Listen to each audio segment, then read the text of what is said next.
DA maglalatag na ng card para malaman ang pinagmula ng mga mataas na presyo ng karne ng baboy. Umaabante sa balita si Abante reporter Jess Ignacio.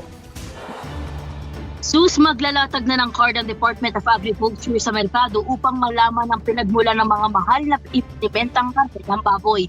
Ito ang inihayag ni DA Assistant Secretary Artel De Mesa sa pulong balitaan sa tanggapan ng DA ngayong araw ng Miyerkules.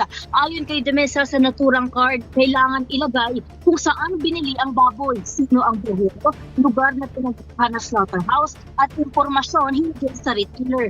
Layunin ito na masundan at matukoy kung saan nanggagaling ang mahal na presyo para sa karne ng baboy na ibinibenta sa mga palengke. Initaso naman ni DA Secretary Chulo Rel Jr.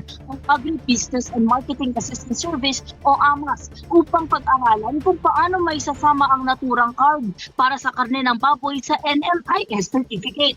Ayon kay De Mesa, sakaling hindi sumunod sa MSRP ang isang palengke o vendor, na ito mabibigyan ng shipping permit. Batay kasi sa huling tala ng DA AMAS, hinggil sa presyo ng baboy, umaabot pa sa 430 hanggang 470 ang per kilo ng liempo sa ilang mga palengke, kung saan 350 pesos lamang ang pinakanoon sa ating ng DA para sa laman ng baboy at 150 naman para sa liempo.